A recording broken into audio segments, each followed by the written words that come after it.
후처에게서 낳은 아들.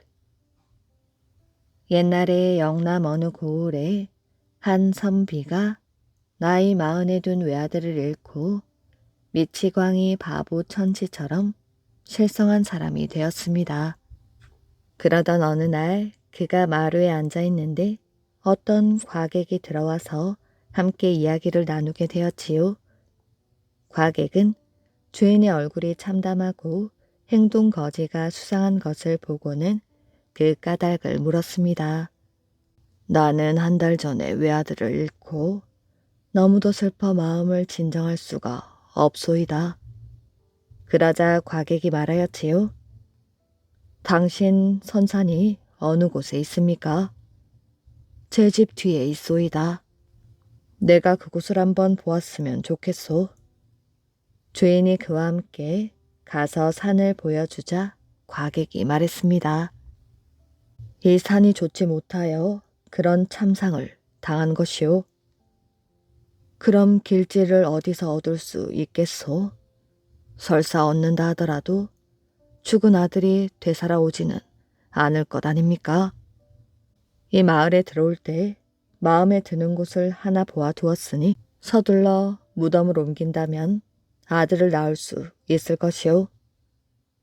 우리 부부는 나이 50이 넘어 단선한 지 이미 오래인데 이제 이장을 한다 하더라도 아들을 낳을 수 있겠소이까?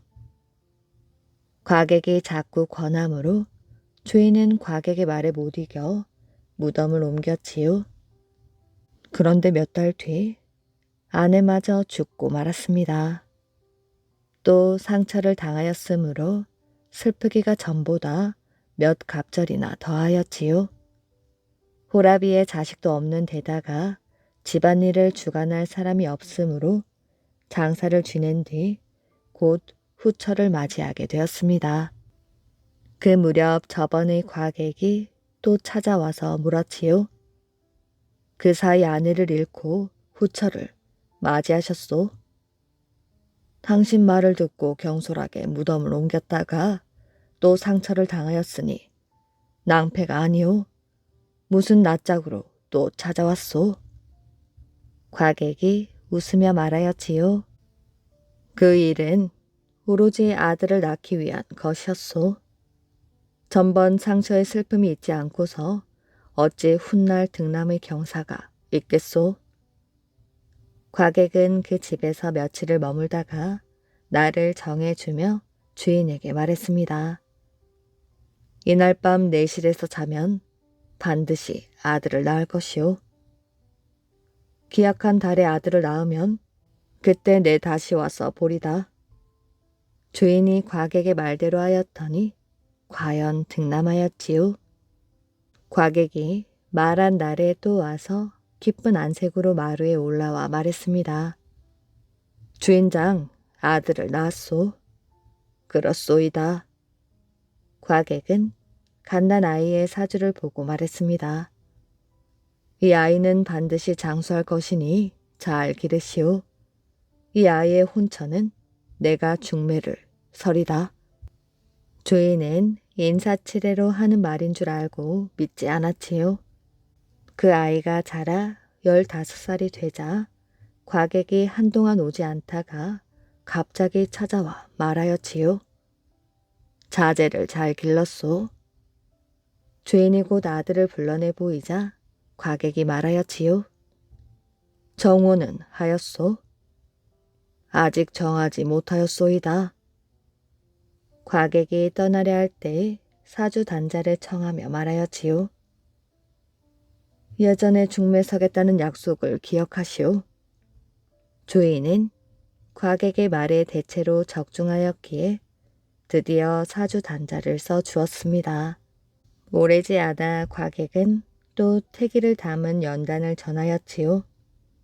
주인은 이미 그 과객의 한결같은 성실함을 믿었으므로 조금도 의심하거나 염려하지 않고 문벌이 어떠한지 규수가 어떠한지 물어보지도 않고서 과객과 함께 동행하였지요. 한나절을 같이 갔는데 점점 깊은 골짜기 속으로 들어가는 것이었습니다. 주인이 언짢아 하며 말하였지요. 당신은 어찌 이렇게도 사람을 속입니까? 내가 왜 사람을 속이겠습니까? 마침내 한 집에 이르게 되었습니다. 그날이 바로 혼인날이었지요. 마당에는 대충 자리가 깔려 있고 노인 하나가 나와 접대하였는데 그가 바로 사돈 될 사람이었습니다. 주인은 마음이 몹시 불쾌하여 거기까지 따라온 것을 후회하였는데 과객은 자리에 앉아 조금도 부끄러워하는 기색이 없었습니다. 주인이 어쩔 수 없이 예단을 드리고 초례를 치른 뒤 신부의 얼굴을 보았는데 얼굴도 못생기고 촌스러워 한 가지도 마음에 드는 것이 없었지요. 주인은 조금도 마음에 차지 않아 걱정하는 내색을 겉으로 나타냈습니다. 조금 뒤 그 노인이 과객과 함께 신랑의 아버지에게 말하였지요. 대사를 다행히 잘 마쳤습니다. 딸아이가 이미 출가하였으니 친정에 있을 필요가 없습니다. 또한 우리 집은 가난하여 먼 길에 차려보낼 형편이 못 되니 오늘 바로 데리고 가셔야 하겠습니다. 신랑의 아버지는 못한다고 할 수가 없어서 과객이 타던 말에 신부를 태워 데리고 와야만 했습니다. 온 집안이 며느리의 얼굴을 보고 놀라 탄식하지 않은 자가 없었지요. 머슴들 까치도 모두 멸시하고 박대하는 눈치였습니다. 그러나 며느리는 조금도 변하는 기색 없이 오로지 한 방에 거처하며 집안일에 관여하지 않았지요. 그런데도 친정의 소식을 잘 알고 있었습니다. 시부모는 그 일을 두고 이상하게 여겼지요. 하루는 노부부가 의논을 하였지요. 우리는 이제 늙어 미국의 출납과 전답의 경작을 총괄하여 점검할 수가 없으니 아들 내외에게 전담시키고 가만히 앉아 얻어먹으며 여생을 보내는 것이 좋지 않겠습니까? 그리고 곧 집안일을 모두 아들 내외에게 전담시켰는데 며느리는 조금도 마다하지 않았습니다. 며느리는 마루에서 내려가지도 않고서 사내 종이 농사 짓고 여종이 길쌈하는 일을 지휘하였는데 뚜렷하게 조리가 있었고 날씨가 흐리고 맑고 바람 불고 비 오고 하는 것을 미리 알았지요. 한 대의 쌀과 한 자의 배도 감히 그녀 앞에서는 속이지 못하였습니다. 그리하여 3년 사이에 가산이 점점 일어나게 되었지요. 그래서 집안과 이웃 마을에서 모두 경이롭게 여겨 비로소 어진 부인임을 알게 되었습니다. 시부모도 애지중지하였고 그 과객이 보통 사람이 아니라는 것을 깨달았지요. 하루는 며느리가 시아버지에게 말했습니다. 아버님, 연세가 이미 칠순이시니 가만히 앉아 무료하게 지내지 마시고 날마다 동네 친지들과 모여 즐겁게 보내십시오. 음식은 제가 장만해 드리겠으니 그렇게 재미있게 세월을 보내십시오. 그 이후로 이웃 노인들을 불러 모으니 신발이 수북하고 웃음소리가 넘쳐났으며 음식은 날이 갈수록 푸짐해졌습니다. 어느덧 4년이란 오랜 세월을 계속하고 보니 땅 한 조각 남김없이 가산을 탕진하고 말았지요. 며느리가 시부모에게 말하였습니다. 지금 가산을 탕진하여 남은 땅이 없습니다. 이곳에서 오래 살 수 없으니 저의 친정 동네로 이사하면 풍족하게 살 방법이 있을 것입니다. 그 시부모는 며느리를 전적으로 믿고 일의 대소를 막론하고 어김없이 모두 따랐지요. 며느리가 이에 가산과 전토를 모두 팔아서 가족과 노비를 거느리고 친정 동네로 이사를 하였는데 예전에 중매를 섰던 과객이 이미 와서 기다리고 있었습니다. 며느리가 이사 온 이후로 산업을 경영하여 재력이 점점 넉넉해졌지요. 시부모는 오랫동안 산중에만 있으려니 답답함을 견디지 못하여 고향으로 돌아갈 생각을 하고 있었습니다. 그러자 며느리가 시부모에게 청하여 함께 산에 올라가니 산 너머에서 쿵쿵 하는 소리가 들렸지요. 시부모가 놀라 물었습니다. 저게 무슨 소리인가? 나라에서 난이 일어났습니다. 외적이 팔도에 그들먹하여 지금 저 아래 고을에서 싸우기 때문에 소리가 나는 것이지요. 우리 동네는 어떻게 되었는가? 우리가 살던 집은 이미 불타버리고 동네 사람들은 도망가거나 죽었습니다. 그 말을 들은 시부모는 크게 놀랐습니다. 그리고 그 이후로는 다시 고향에 돌아갈 마음을 품지 않았지요. 산중에 들여온 지 9년 뒤 며느리는 가족을 데리고 밖으로 나와 농사를 지어 다시 가산을 이루고 아들을 낳아 장가를 들였지요.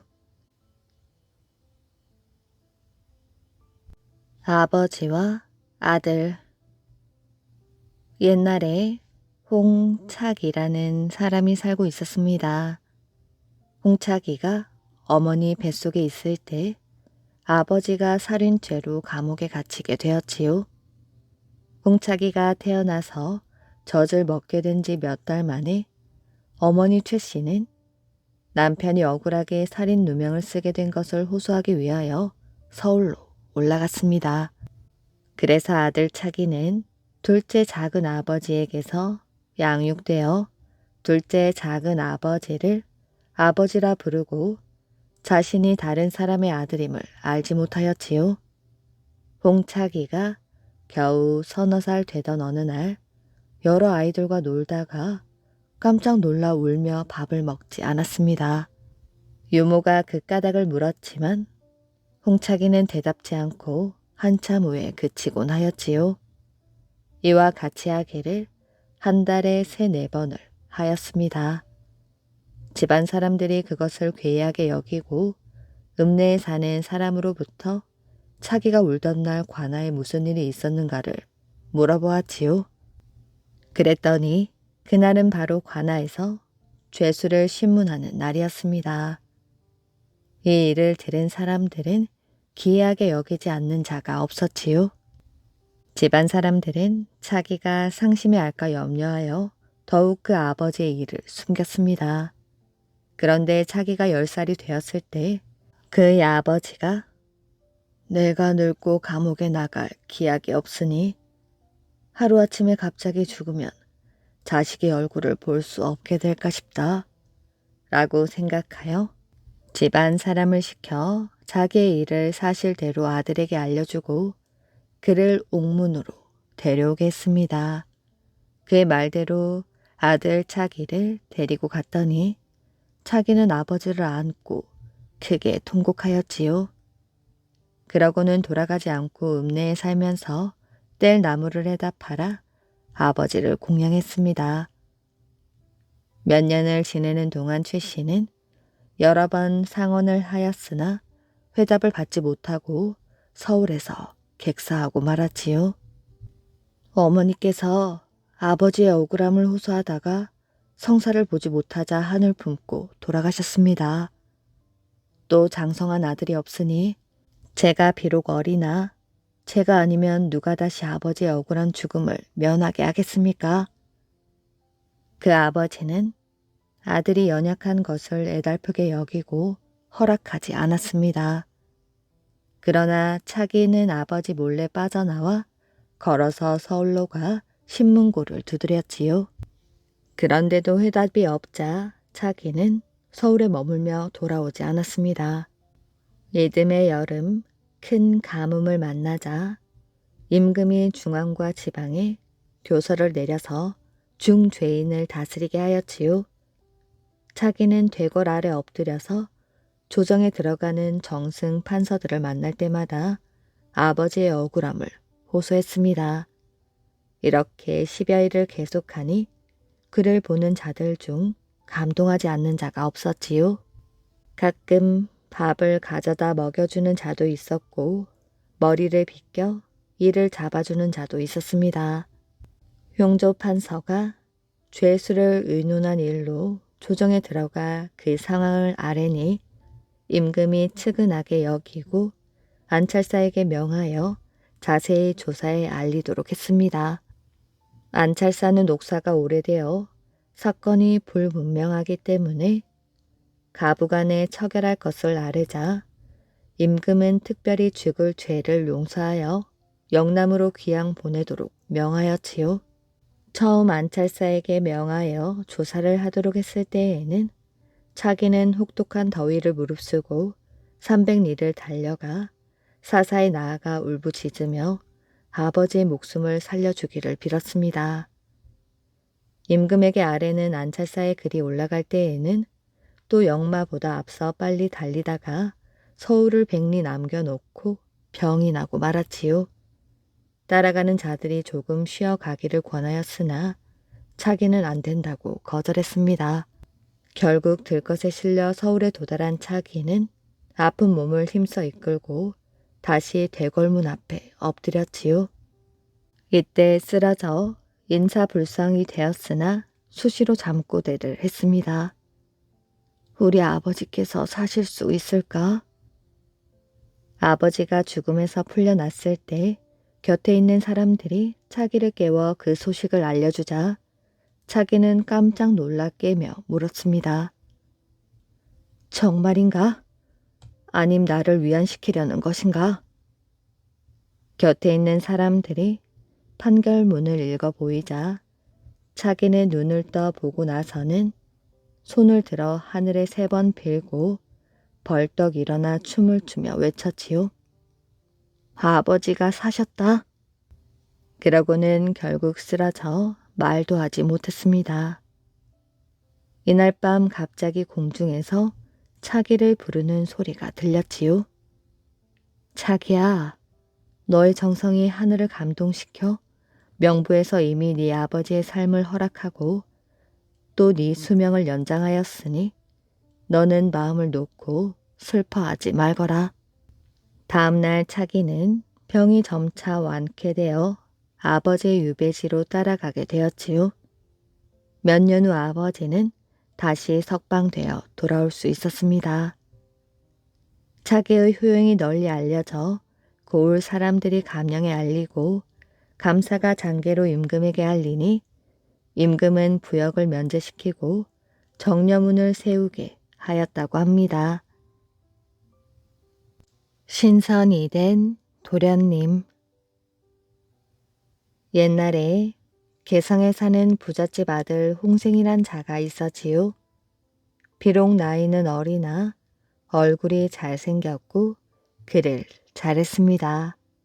그는 한가위를 맞아 친구들과 함께 평양에 놀러와 뱃놀이를 즐기고 있었지요. 때마침 평양에 사는 옛 친구가 홍생이 왔다는 이야기를 듣고 그를 위해 잔치를 벌였습니다. 홍생은 친구들과 함께 즐겁게 먹고 마시며 놀았지요. 그러는 사이 어느덧 밤이 되었습니다. 술이 거하게 취한 홍생은 혼자 강가의 배로 돌아왔지요. 밤에 보는 강 풍경이 너무도 아름다웠습니다. 홍생은 천천히 노를 저으면서 강물을 따라 거슬러 올라가 보았지요. 문득 눈앞에 훌륭한 정자가 나타났는데 다름 아닌 부벽정이었습니다. 홍생은 강가에 배를 메어놓고 사다리를 타고 부벽정에 올랐지요. 높은 곳에서 내려다보던 강 풍경은 더더욱 아름다웠습니다. 마치 옥황상제가 계신 하늘나라에 와 있는 듯한 착각이 들 정도로 신비로운 풍경이었지요.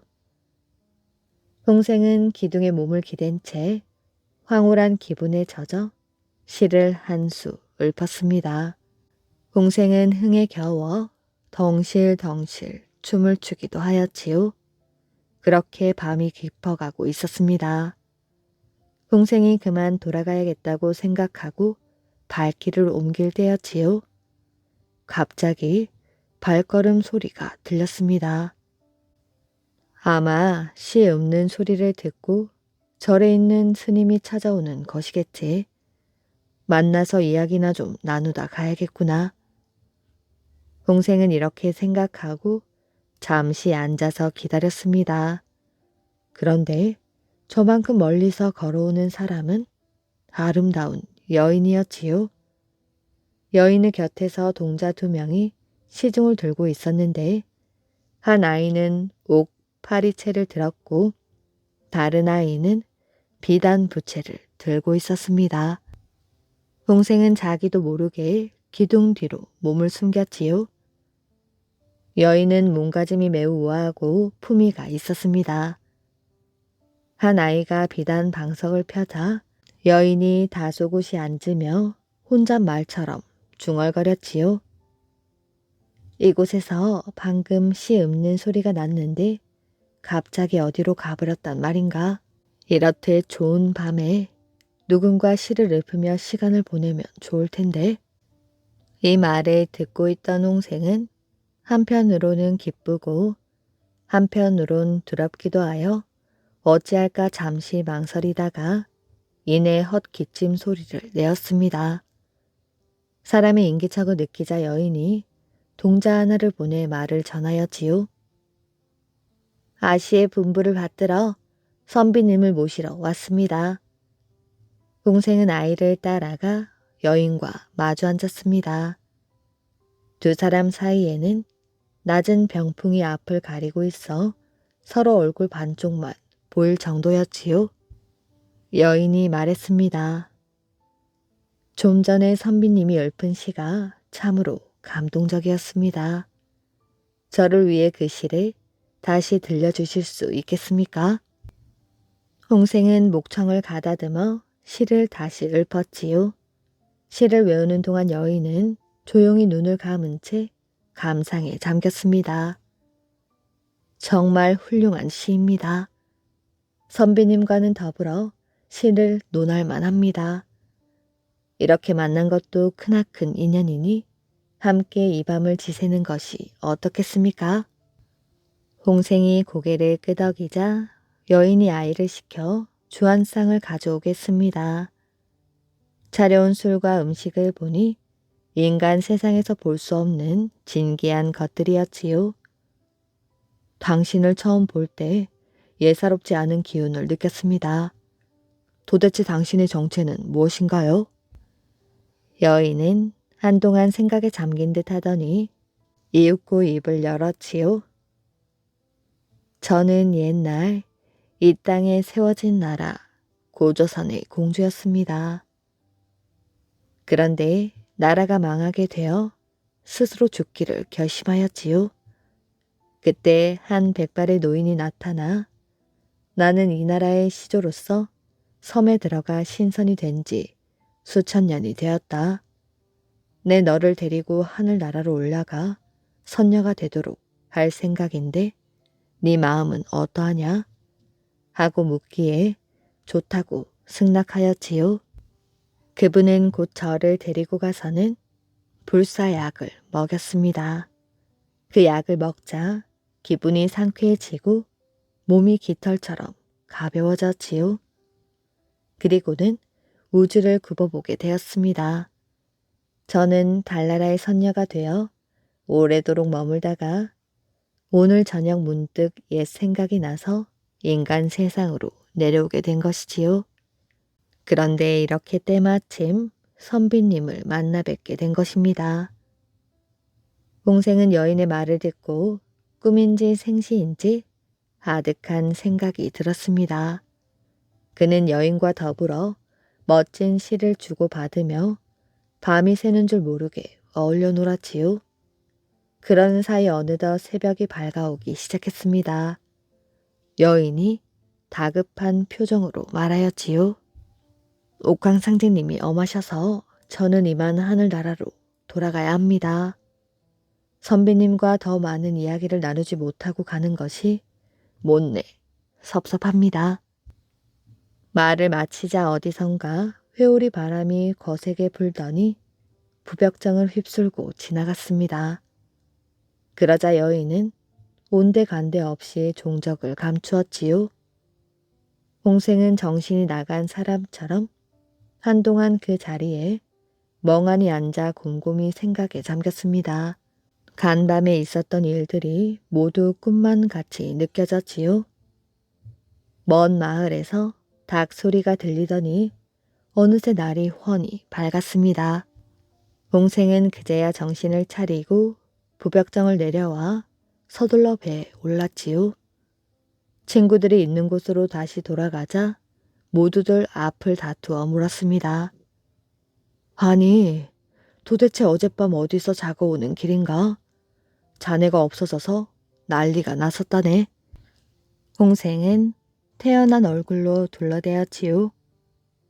사실 어제 고기를 좀 잡으려고 강가에 나갔었네. 헌데 물결이 차고 고기들이 입질을 하지 않아 붕어 새끼 한 마리 낚지 못했네. 친구들은 그 말을 그대로 믿고 더 이상 묻지 않았지요. 그 홍생은 집에 돌아갔으나 그 여인을 잊지 못해 병을 얻었습니다. 주위에서는 그를 미친 사람으로 취급하였지요. 오랫동안 약을 먹고 치료를 했지만 조금도 나아질 기미가 없었습니다. 그러던 어느 날 밤 꿈속에 흰 소복을 입은 여인이 나타나 말하였지요. 우리 아씨께서 당신의 재주를 몹시 아끼시어 하늘나라에 적당한 벼슬 자리를 마련해 놓았습니다.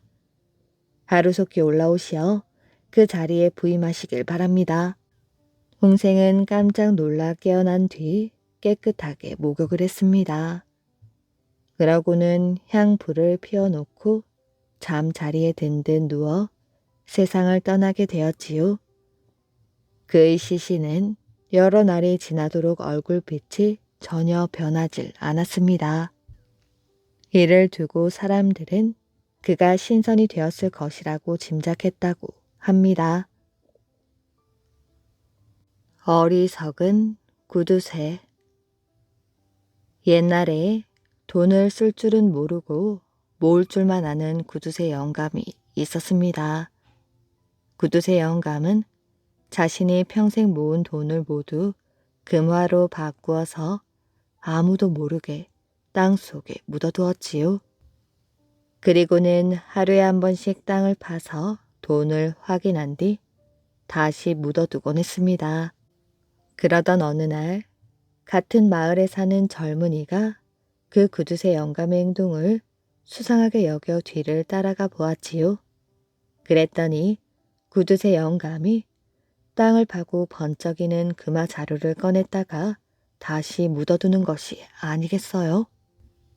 구두쇠 영감이 사라진 뒤 젊은이는 돈을 몽땅 꺼내고 대신 자루 속에 돌멩이를 가득 넣어두었습니다.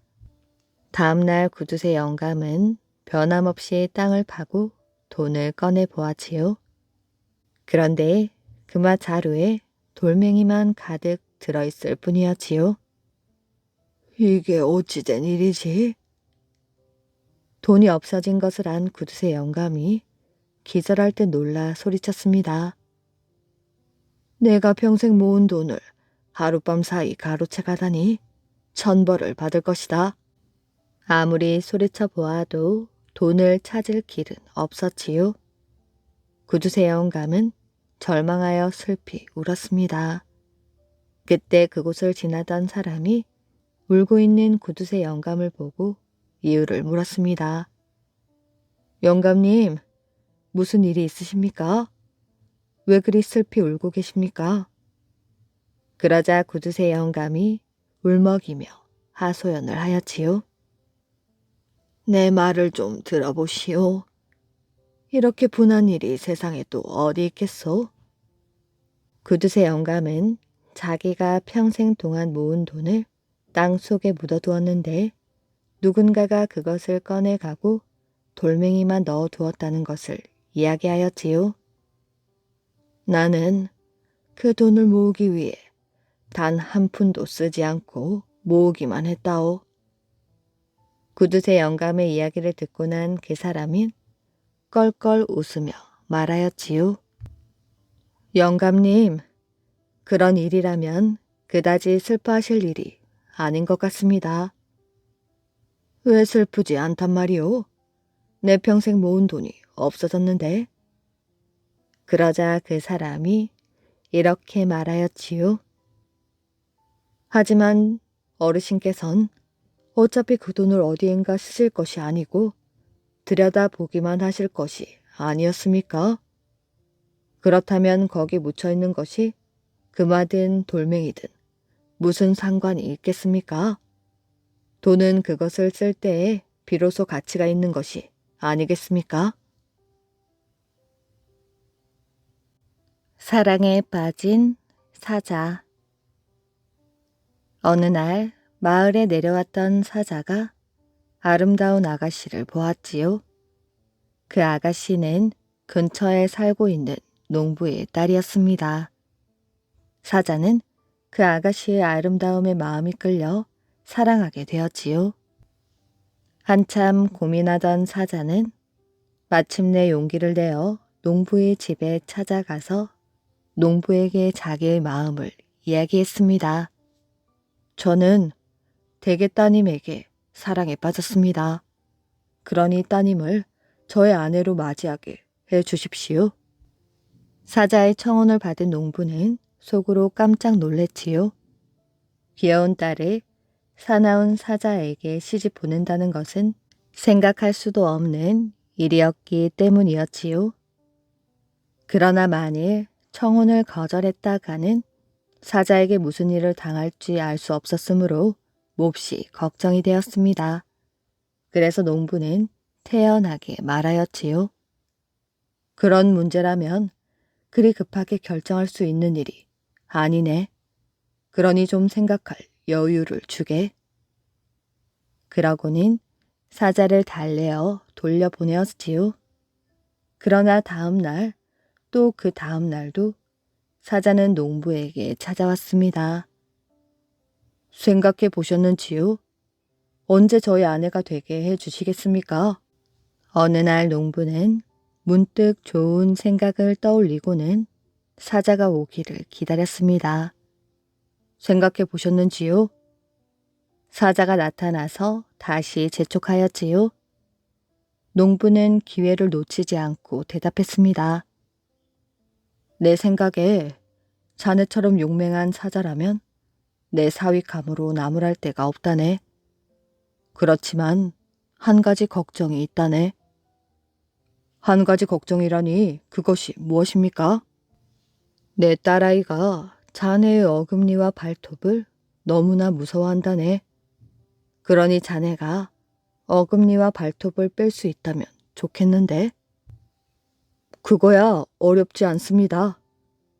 농부의 딸에게 온통 마음을 뺏겨버린 사자는 농부의 말대로 아픔을 참고 어금니와 발톱을 빼버렸지요.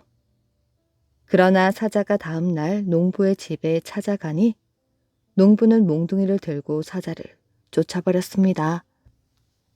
고얀 놈, 감히 내 딸을 넘보다니 썩 물러가지 못해? 어금니와 발톱이 없던 사자는 한음 수 없이 숲속으로 도망치고 말았습니다. 뱀의 여신 이야기. 뱀의 여신 마나사는 찬드라고 하는 부유한 상인이 자신에게 경배하지 않자 몹시 불쾌했습니다. 당장 자신에게 절을 하라고 여러 차례 경고했지만 찬드는 다른 신을 숭배하며 마나사의 말을 계속하여 무시하였지요. 몹시 화가 난 뱀의 여신 마나사는 찬드의 정원으로 들어가 잘 가꾸어진 꽃과 나무들을 마구 꺾어 놓았습니다. 찬드는 마법의 힘으로 정원을 복원시키려고 하였지요. 그런데 그 순간 마나사가 아름다운 여인으로 변신하여 찬드의 혼을 쏙 빼놓았습니다. 당신이 가진 마법의 힘을 내게 넘겨준다면 당신과 결혼하겠어요. 그녀가 만화사라는 걸 모르는 찬드는 마법의 힘을 얼른 넘겨주었지요. 마법의 힘을 넘겨받자마자 만화사는 본색을 드러내고 찬드에게 자신을 경배할 것을 다시 한번 요구했습니다. 배신감을 느낀 찬드는 만화사를 더욱 무시했고 화가 난 만화사는 이번에는 찬드 6 아들을 차례로 물어 죽이고 말았지요. 또 그의 전 재산이 실려 있는 배를 침몰시키고 그가 바다에서 표류하게 만들기도 했습니다. 찬드는 아들도 배도 잃고 완전히 알거지가 되어 집으로 돌아왔지요. 그러면서도 만화사에게는 절대 굴복하지 않았습니다. 슬픔을 딛고 보란듯이 새롭게 일을 시작하여 재산을 모았지요. 만화사의 분풀이는 거기서 끝나지 않았습니다. 마지막 남은 찬드의 아들이 결혼을 하게 되었을 때 첫날 밤에 뱀에 물려 죽을 것이라는 저주를 내린 것이지요. 찬드는 고민 끝에 개미 한 마리로 들어갈 수 없는 금속 집을 지어 아들에게 거기서 살라고 했습니다. 드디어 결혼식 날 여러 개의 자물쇠도 철동 같은 경비도 소용없이 만화사의 뱀들은 신랑 신부의 침실로 들어갔지요. 자지 않고 깨어있던 신부는 수십 마리의 뱀들이 방 안으로 들어오는 것을 보고는 옷을 풀어헤쳤습니다. 뱀들이 물며 매달리자 그녀는 뱀들을 잡아 기둥에 묶어버렸지요. 마침내 뱀을 모두 처치했다고 생각한 신부는 신랑 곁에 누워 깜빡 잠이 들었습니다. 그런데 그 사이 또 다른 뱀 한 마리가 남편을 물어 죽이고 말았지요. 인도에서는 뱀에 물려 죽으면 얼마간은 숨이 끊어지지 않고 몸 안에 영혼이 머무른다고 믿고 있었습니다. 남편이 다시 살아날지도 모른다는 생각에 신부는 남편의 시체를 뗏목에 싣고 강으로 나갔지요. 썩어가는 남편과 함께 6달이나 그 뗏목에 머물렀습니다. 정처 없이 떠돌아다니던 어느 날 신부는 빨래를 하며 생계를 잇는 한 여자가 죽은 자신의 아들을 살려내는 장면을 목격하였지요. 신부는 그녀에게 매달려 제발 자신의 남편도 좀 살려달라고 애원했습니다. 그러자 빨래하는 여자는 뱀의 여신 만화사에게 데리고 갔지요. 만화사님, 제발 뱀에게 물려 죽은 제 남편을 살려주십시오. 네 정성이 정말 갸륵하구나.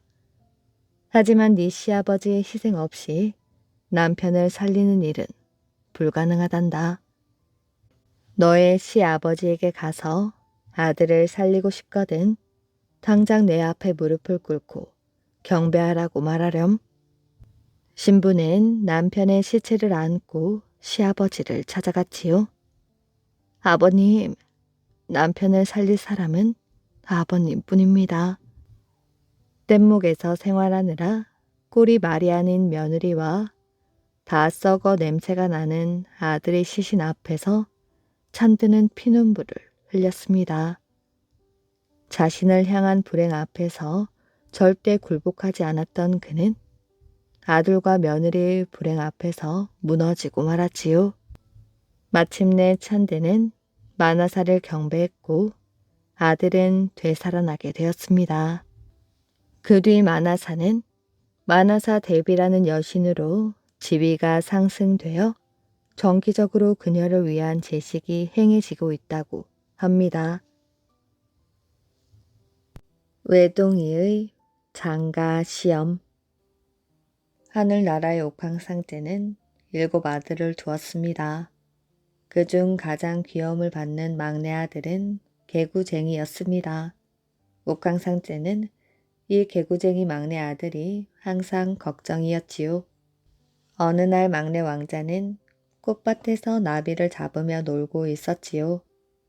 이 꽃밭은 옥황상제가 아끼는 꽃나무만 심어둔 곳으로 옥황상제는 일에 시달려 머리가 아프거나 피곤할 때 이곳에 나와 쉬곤 하였지요. 막내 왕자가 막 하얀 나비를 잡으려고 손을 내미는 순간 어디선가 파랑새 한 마리가 날아와 목화꽃에 앉았습니다. 그런데 파랑새의 몸무게를 이기지 못하고 목화꽃 잎이 파르르 떨어지고 말았지요. 옥황상제는 꽃잎이 다 떨어진 목화꽃을 보고 몹시 화를 내었습니다. 누가 이 꽃을 망가뜨려 놓았느냐? 옥황상제의 노여움이 너무 커서 신하들은 벌벌 떨며 숨도 제대로 쉬지 못하였습니다. 막내 왕자가 앞으로 나아가 무릎을 꿇고 아뢰었습니다. 아바마마, 소자가 파랑새와 숨바꼭질을 하다가 그만 발로 밟았습니다. 소자를 벌해 주옵소서. 옥황상제는 사랑하는 막내 아들을 벌을 줄 수가 없었지요. 그래서 파랑새만 지상으로 귀양을 보내기로 하였습니다. 파랑새 너는 왕자님을 잘 모시지 못했으므로 지상으로 귀양을 보낸다.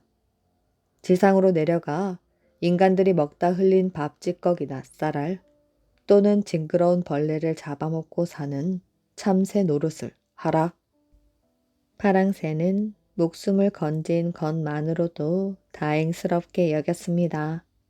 만일 왕자가 변명해 주지 않았다면 영락없이 죽음을 당했을 터이니 말이지요. 파랑새는 막내 왕자에게 이 은혜를 꼭 갚겠다는 맹세를 남기고 지상으로 귀양을 갔습니다. 그런 사건이 일어난 지 얼마 지나지 않아 또 옥황상제를 화나게 하는 일이 벌어졌지요. 막내 왕자가 좀 심심했던지 호랑이한테 업어달라고 졸랐습니다. 호랑이는 왕자님, 그러다 떨어지시면 큰일 납니다. 하고 거절하였지요. 그러나 개구쟁이 막내 왕자는 막무가내였습니다. 괜찮아. 내가 너의 귀를 꽉 잡고 있으면 떨어지지 않아. 어서 업어달란 말이야. 호랑이는 하는 수 없이 막내 왕자를 업고 뛰었습니다. 신난다. 더 빨리 달려봐. 왕자의 성화에 못 이긴 호랑이는 번개처럼 빠르게 뛰었습니다. 벌이 꿀을 따 가지고 돌아오다가 왕자의 얼굴에 부딪혔습니다. 아이고, 따가워라. 왕자는 호랑이 귀를 잡고 있던 손으로 뺨을 만졌지요.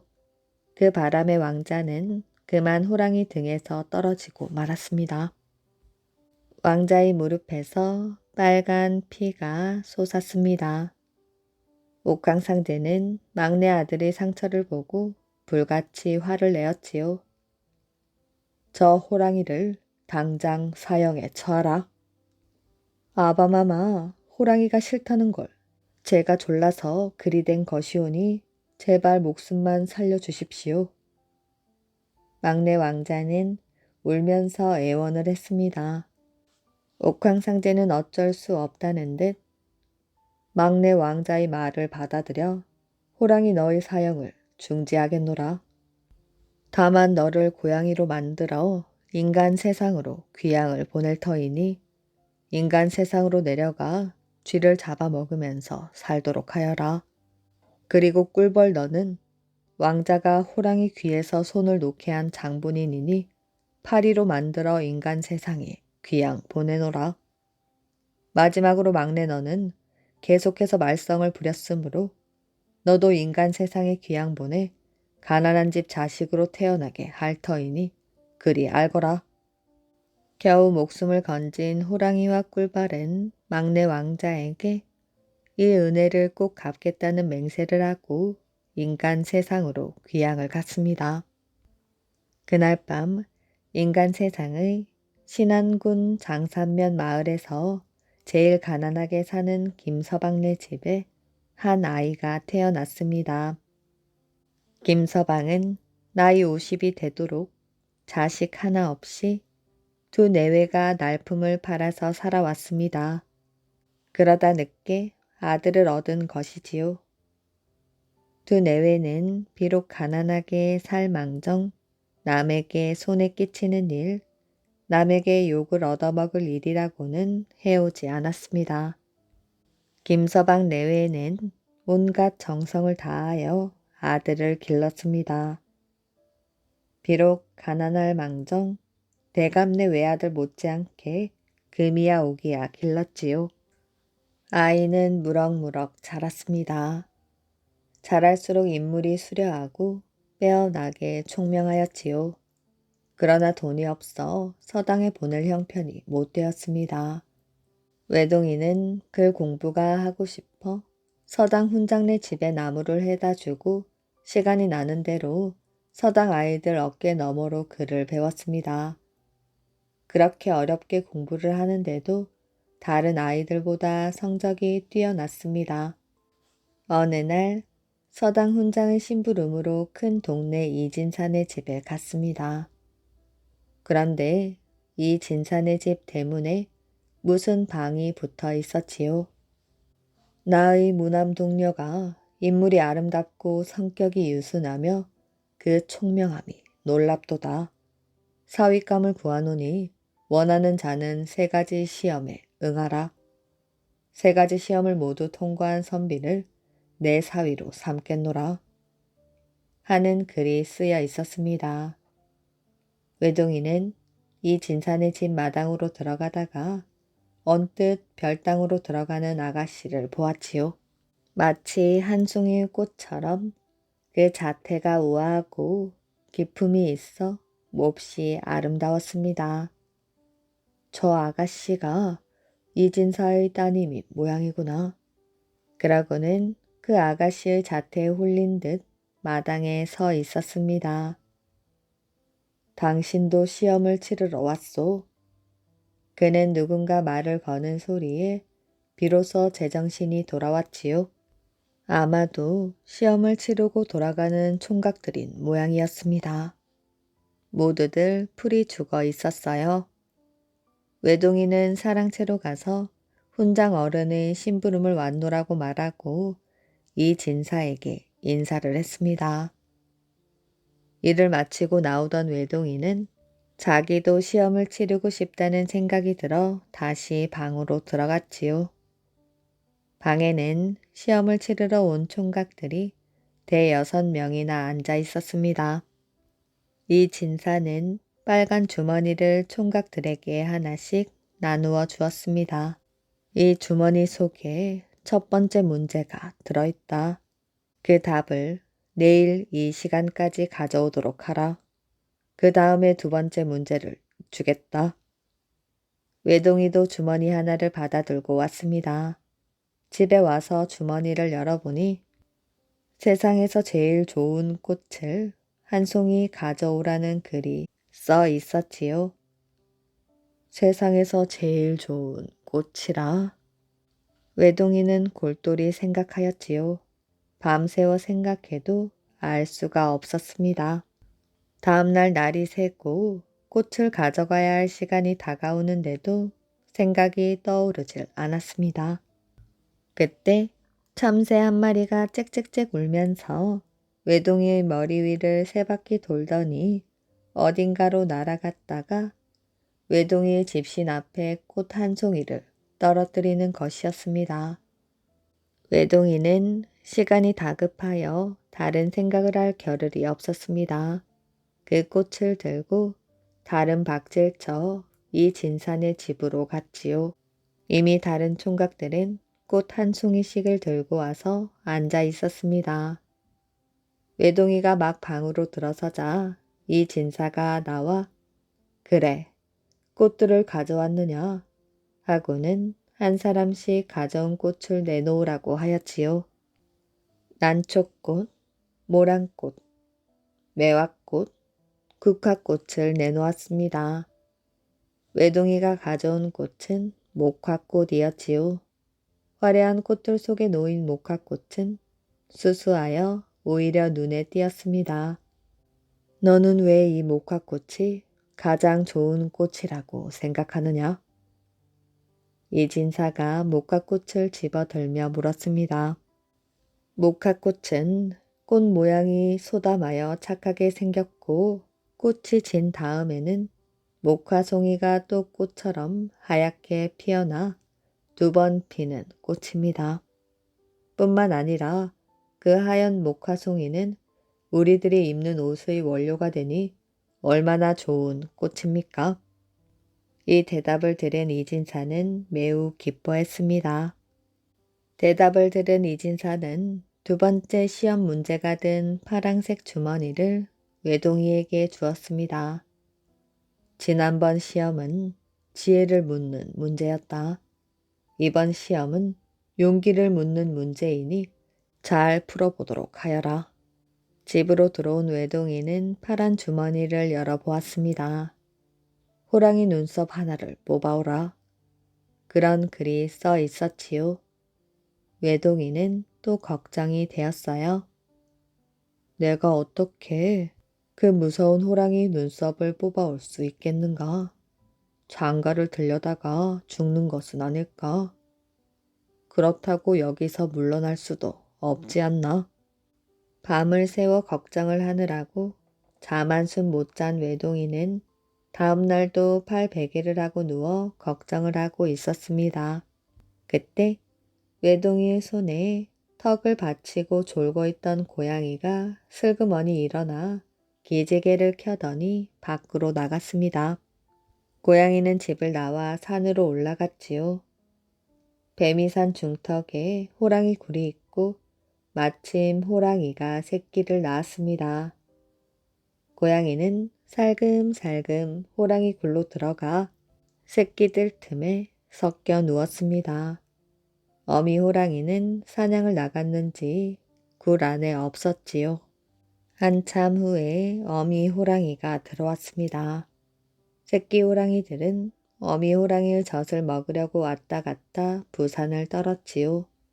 어미 호랑이가 새끼의 수를 헤아려 보려고 해도 왔다 갔다 서두르는 동에 헷갈려 셀 수가 없었습니다. 에라 모르겠다.